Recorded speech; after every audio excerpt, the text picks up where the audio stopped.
મહાશિવરાત્રી 2026ને લઈને હવે જૂનાગઢ તંત્ર અત્યારે એક્શનમાં આવ્યું છે અને ભવનાથમાં 20થી વધુ દબાણો અત્યારે જૂનાગઢ તંત્રએ પોલીસને સાથે રાખીને દૂર કર્યા છે. આગામી મહાશિવરાત્રી મેળાને લઈને જૂનાગઢ વહીવટી તંત્ર અને મહાનગરપાલિકા દ્વારા પૂર્વ તૈયારીના ભાગરૂપે ભવનાથ વિસ્તારમાં અત્યારે દબાણ હટાવવાની સઘન કામગીરી શરૂ કરી દેવામાં આવી છે. મેળા દરમિયાન લાખોની સંખ્યામાં આવતા શ્રદ્ધાળુઓ અને પ્રવાસીઓની અવરજવર કે વાહન પાર્કિંગમાં કોઈ મુશ્કેલી ન પડે તે હેતુથી અત્યારે વહીવટી તંત્રએ આ પગલું લીધું હોવાનું માનવામાં આવે છે. જ્યારે ભવનાથની અંદર આગામી ફેબ્રુઆરીમાં જ્યારે મહાશિવરાત્રીનો મેળો ભરાય છે અને લાખો શ્રદ્ધાળુઓ ત્યાં આવતા હોય છે, તેને લઈને અત્યારે હવે મહાનગરપાલિકાનું તંત્રએ પોલીસ તંત્રને સાથે રાખીને કાર્યવાહી શરૂ કરી દીધી છે. પ્રાંત અધિકારી, મામલતદાર, મહાનગરપાલિકાના અધિકારીઓ તેમજ પોલીસ અધિકારીઓની હાજરીમાં સંયુક્ત કાર્યવાહી હાથ ધરવામાં આવી છે અને જેમાં ભવનાથ ક્ષેત્રમાં દુકાનદારો, હોટલો અને ગેરકાયદેસર ઝૂંપડાઓ દ્વારા રસ્તા પર ખટકાયેલા દબાણોને તત્કાલીન ધોરણે દૂર કરવામાં આવ્યા હતા. આ સમગ્ર કામગીરી દરમિયાન અંદાજે 20થી વધુ દબાણો 2 જેસીબી અને 4 ટ્રેક્ટરની મદદથી તાત્કાલિક અસરથી હટાવી લેવામાં આવ્યા છે. પાર્કિંગની વ્યવસ્થા માટે વિસ્તારને ખુલ્લા કરવા માટે આ કાર્યવાહી થઈ હોય તેવું માનવામાં અત્યારે આવી રહ્યું છે.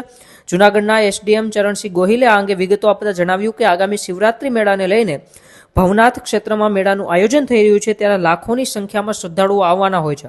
જૂનાગઢ કલેક્ટરની સ્પષ્ટ સૂચનાના આધારે ભવનાથ ક્ષેત્રમાં દબાણ દૂર કરવાની કામગીરી હાલ હાથ ધરવામાં આવી છે અને તેમણે વધુમાં ઉમેર્યું કે ભવનાથ મંદિર નજીક ગેરકાયદેસર રીતે બાંધકામ કરવામાં આવેલા ઝૂંપડાઓ અને દુકાનોને દૂર કરીને પાર્કિંગ માટેનો વિસ્તાર આજે ખુલ્લો કરવામાં આવ્યો છે. મેળા દરમિયાન મોટી સંખ્યામાં પ્રવાસીઓને વાહન પાર્કિંગની સુવિધા મળી રહે તે માટે આ વિસ્તારોને પાર્કિંગ માટે અનામત રાખવામાં આવ્યા છે તેવું પણ અધિકારીશ્રીએ જણાવ્યું હતું. તો સાથે સાથે એનડીએમ ગોહિલે પાર્કિંગની વ્યવસ્થામાં સ્પષ્ટ કરતા જણાવ્યું કે નાના વાહનો જેવા કે કાર અને બાઇક માટે દત્તુક નજીક આવેલા પાર્કિંગની વ્યવસ્થા કરવામાં આવી છે, જ્યારે મોટી લક્ઝરી બસો અને અન્ય મોટા વાહનો માટે જિલ્લા પંચાયત ગ્રાઉન્ડમાં પાર્કિંગ કરવાનું રહેશે.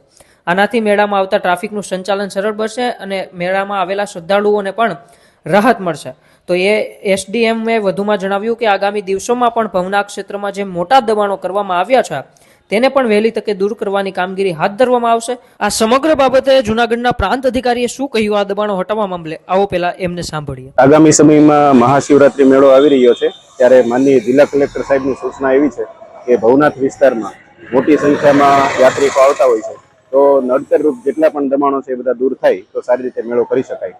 માનનીય કલેક્ટર સાહેબના માર્ગદર્શન હેઠળ આજે એક ડિમોલિશન ડ્રાઈવનું આયોજન કરેલું છે.